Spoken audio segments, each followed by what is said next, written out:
Hello viewers, this is Mushahid Hussain from Pakistan with another episode of Global South Voices on behalf of the CGTN, which is China's global television network for the world.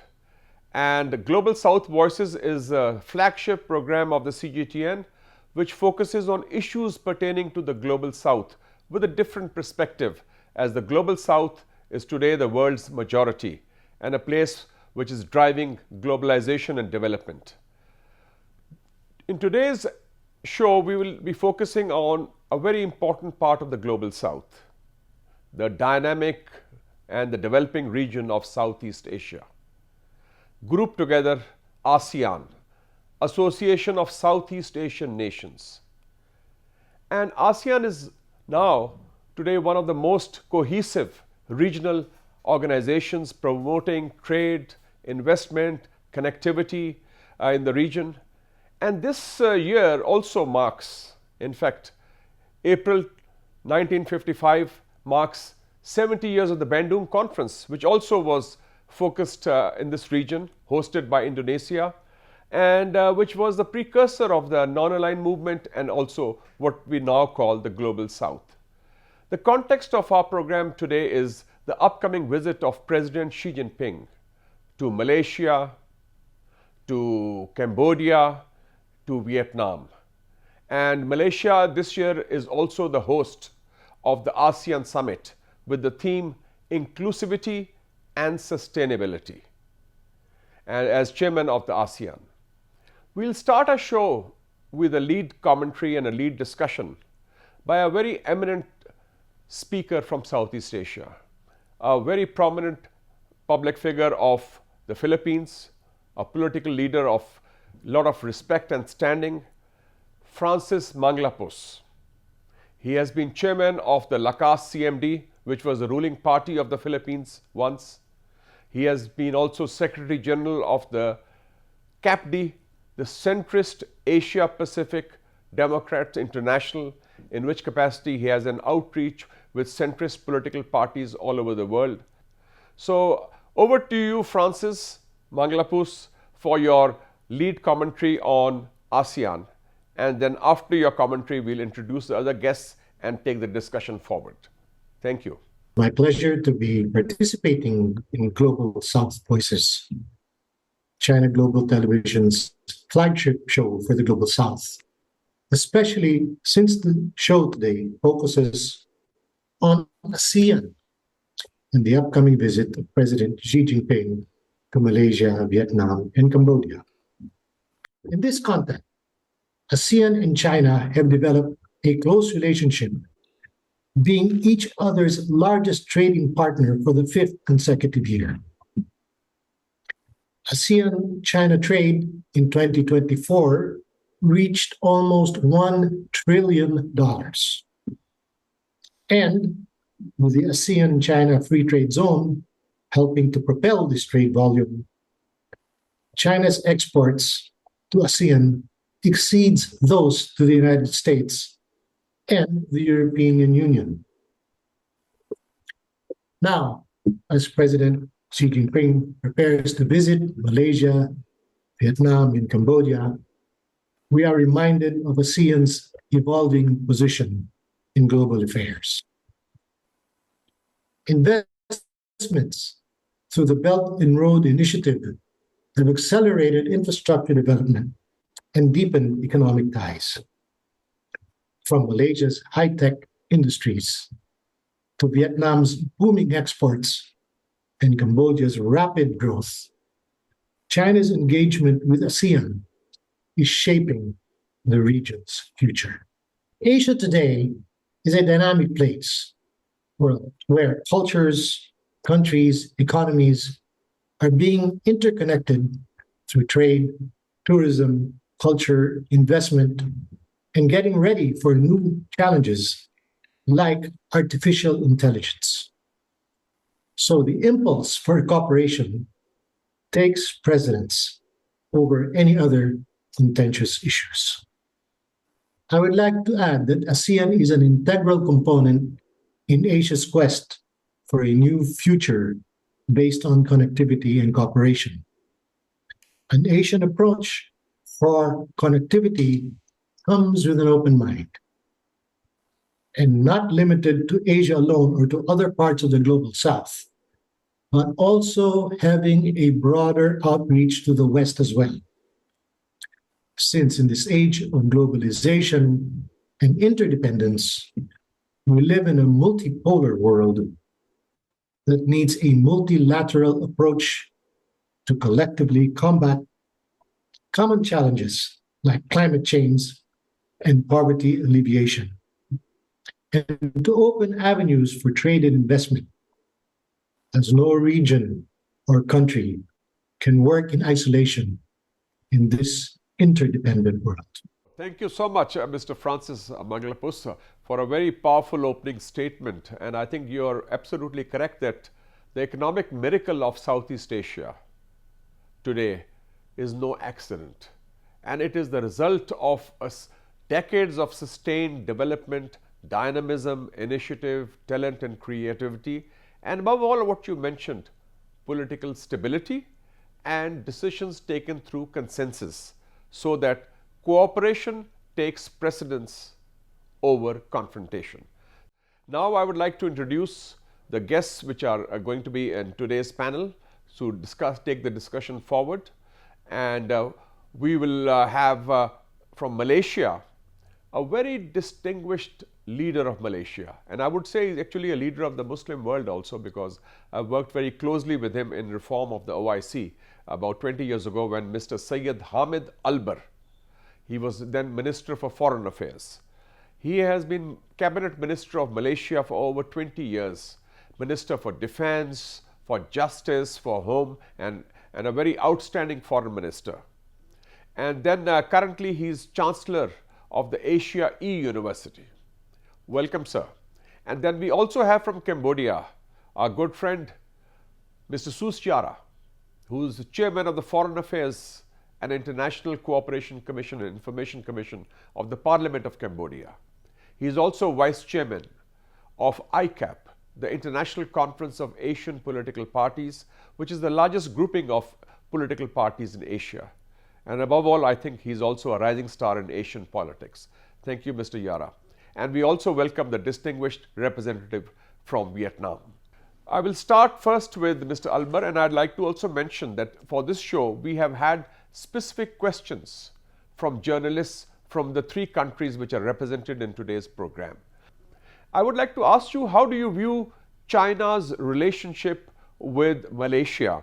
The relationship, insofar as the relationship between China and Malaysia is concerned, you can look at it from historical as well as the current context. Historical context, China has always been part of our history, our culture, and it influences in many ways the way we operate in the world, in a global or in the regional affairs. But insofar as Malaysia and China is concerned, we just celebrated, I think last year, our 50 years of diplomatic relations between China and Malaysia. And that shows the evolution of that relationship. We were the first, I think this is an important point, we were the first ASEAN country that decided to establish diplomatic relations with China. China has been with us from the start. And this is an important thing. Whenever we are facing, even when we are facing financial crisis, China never gives up on ASEAN, especially in the case of Malaysia. And the 97, 98 crisis, China was there. So I think the relationship has grown from strength to strength. I think this visit of Xi Jinping to Malaysia, Cambodia, and Vietnam is an important visit, in my view. And this is moving towards a new geopolitical era of development. Thank you, sir, for your words of wisdom. I think you made two important points, that Malaysia was the first country in ASEAN to take the initiative for diplomatic relations with China in the height of the Cold War, and that was a very important initiative. And you also said that China has always been there for ASEAN countries, including Malaysia, including the period of the economic crisis. So that shows that, as they say in English, a friend in need is a friend indeed. Now I will go to Mr. Yara in Cambodia. Excellency, Mr. Yara, how do you view China's relationship with Cambodia? I like to share with you how Cambodia benefit from the good relationship with China. It's through the generation, starting from the King Norodom Sihanouk in 1955 and 1958. We are one of the first country to accept one China policy, and of course, our relationship have begun from that time as a sole good friendship between Premier Chu Enlai and the late King Sihanouk during that time. So through time and experiences of the Cold War and to the new geopolitical environment, we can benefit the second generation and now to the third generation, as you have mentioned, from former Prime Minister Hun Sen and to the new Prime Minister Hun Manet, which he spent his first official visit to China just a month after the government is formed. And this is what we call it as connecting generation, connecting leadership, and connecting the civilization. So Cambodia serves as one of the most important gateway for the community of shared future that the consensus of the leadership between China and Cambodia have built through generation. So I think this is the first part I like to share with you as a preliminary cooperation. But in deep of that, Cambodia also serves as a connectivity platform for the regional Asian centrality through many aspects of cooperation, including economic, social, and also security. I like to emphasize that the visit of Excellency Xi Jinping to our ASEAN country, including Vietnam, Malaysia, and Cambodia, will promote the concept of how Belt and Road initiative is connected, how the global initiative are being transferred to the region, and how could every country could benefit from the journey of the building the community of shared future. Cambodia is receiving the most FDI, the foreign direct investment from China, now accounted for more than 60% in total investment came to Cambodia in 2024. So we benefit from the infrastructure connectivity. We benefit from many trade and investment. Thank you, Mr. Yara, for your take. And now we have a question from a journalist from Vietnam. Hello, my name is Binh Dao. I am a journalist working for Tuổi Trẻ Youth newspaper. Youth is one of the most popular newspapers in Vietnam. My question is, how is China-Vietnam relationship through cooperation, like Belt and Road Initiative? Thank you. The two countries, as you know, actually have come through a century of wonderful things, inspiring struggle for regaining independence and making outstanding, economic reforms. And now we come together to work together to make some miracles in the next 2 or 3 decades, become the high-income nation. In our strategy, we do believe that actually China, very, very important partner for Vietnam to realize Vietnam 2045 vision to become high-income nation when the country celebrates the 100th anniversary of independence. Thank you. Thank you for your response. And we have had a good focus initially on the reasons behind the economic miracle of Southeast Asia. And we heard from representatives in the panel, also from Malaysia, from Cambodia, from the Philippines, and how the basis has been laid for this economic miracle through ASEAN. But there is also an important dimension now. And Mr. Hamid Albar mentioned a new geopolitical era. And he made a very important point that ASEAN should not be a platform for big power rivalry or competition. So I have a question for Mr. Syed Hamid Albar, a question from a Malaysian journalist. Hello, my name is Faisal Jamal, and my question is, how should Southeast Asian countries, such as Malaysia, to maintain strategic autonomy and to avoid being used as a pawns in major power rivalries. Thank you. I think international relations, whether multilateral or bilateral, it is important that it is based on mutual respect. I think we want to be able, if you talk about Global South voices, Global South is an important area. I think in terms of trade, in terms of investment, as well as a geopolitical area, is a very important area. Like the Strait itself is an important sea lane for global trade. So I think in this way, we do not want to be told what we should do. You're with us or not with us. That's not the way that we conduct our foreign policy. And I think the government already would like to exercise that freedom. We want to be able to grow and develop together. That's why the key word is cooperation, mutual respect, recognize the dignity of independent nations. And I think this will go a long way towards creating a better understanding and goodwill among countries, whether at the multilateral level or at the bilateral level. I think the geopolitical, we recognize that geopolitical landscape has changed. But this change must not be negative. It must be positive for the development of the world. The world is in turmoil because we want to impose or we want to dominate. I don't think this is the way forward. And we believe in what China is trying to do in bringing everyone together in shared development and community. What they have, they invest, both sides will be able to gain from it. Thank you.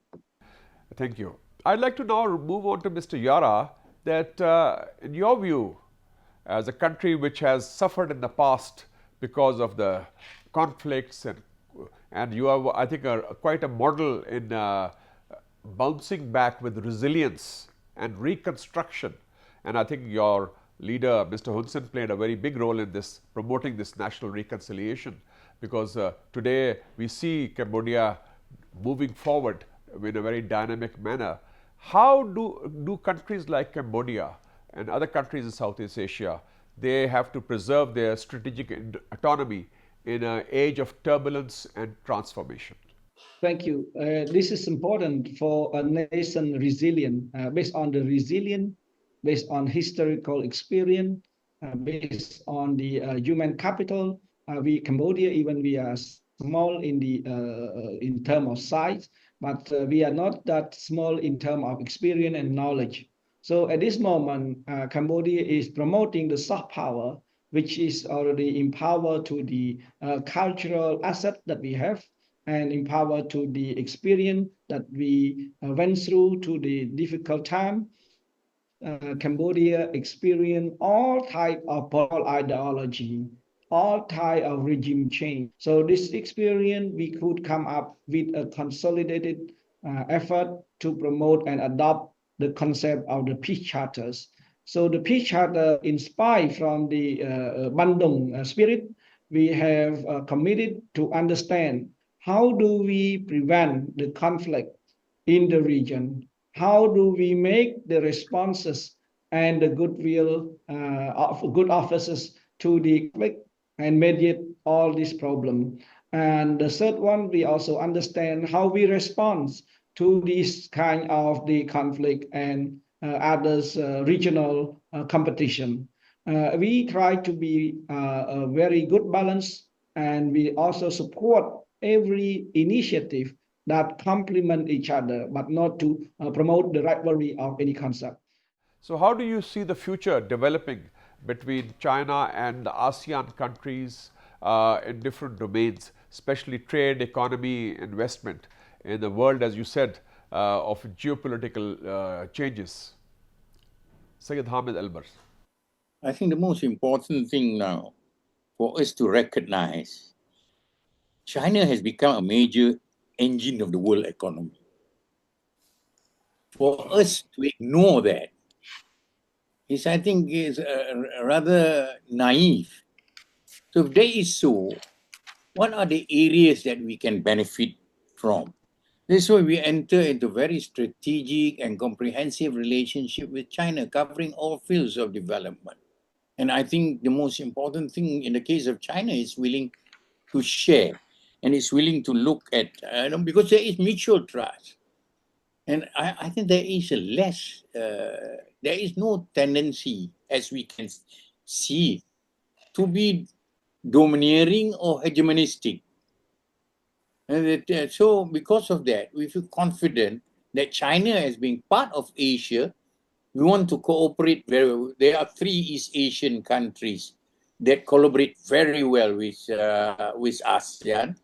And I think whether China, South Korea, and Japan, and it is better for us to have a platform where we have flow of investments from all these countries as well as technology in order to accelerate our investment. I think that when you talk about Global South, at one time we used to be called the third world countries, but now we call ourselves the South countries. What are we interested in? Climate change we're interested in, poverty alleviation we're interested in, and we're interested to make sure that progress and development. And any country, and China has acted positively by offering expertise as well as investment, cooperating together, rather than to find, I think, short things to disagree. We try to build on things that we can converge our agreement that will bring mutual advantage, gain to both the economy, the people, the society. We want to be one of the first world countries of South Asia. And at present, I think when you're talking about ASEAN, we always talk about our centrality. In order to maintain our centrality, we need to grow. We need to progress economically. And I think this is what we are trying to do. And I think if we have worked very well with the Western countries, not that we have said, no. It is an open, the most important thing is to look at South Asia having a very open economy and very investment friendly. So I think all sides will benefit from it. Cooperation and is key. The world should not be built purely on security. It should be built on progress, on development. Then security will come together with it. And I think we are moving in that direction. I see the future of our global economy is no longer, I think, the North-centered. The future of the world is going to be South-centered.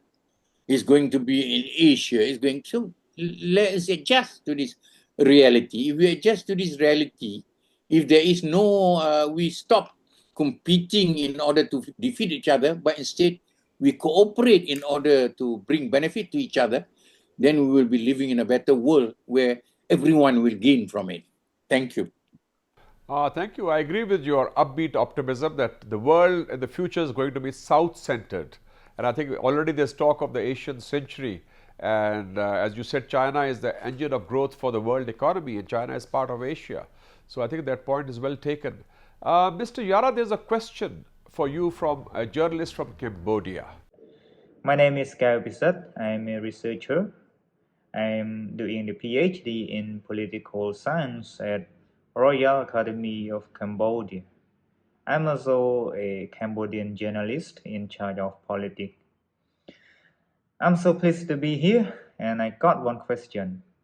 My question is, how can Cambodia and China better cooperate with each other in the future under the ASEAN framework? Thank you. Yes, China is an engine of growth for the global economy. And I agree with our previous speaker that it will be the ASEAN century, which is, of course, ASEAN play as a part of the growth as well. And to keep our centrality, we must be progress. So that's why we have to benefit from the China's development as well. We believe in China foreign policy on the Belt and Road initiative plus the concept of win-win cooperation, then Cambodia, even a small state, but we can perform a high partnership, high value partnership, and we promote to the high quality, high level, and high standard cooperation. So at this point, we can understand the future cooperation, and in the name of community of shared future, Cambodia, China could play a role model of the success to connect from this current generation to the digital society. So, the transition of digital society, we need a very good and foundation of the education. We need a good human capital. We need competent official. We need many instruments, and as well as the financial capacity in terms of public infrastructure, in terms of the financial sector, in terms of logistics, in terms of supply chain, in terms of the Internet of Things, and any others innovative projects.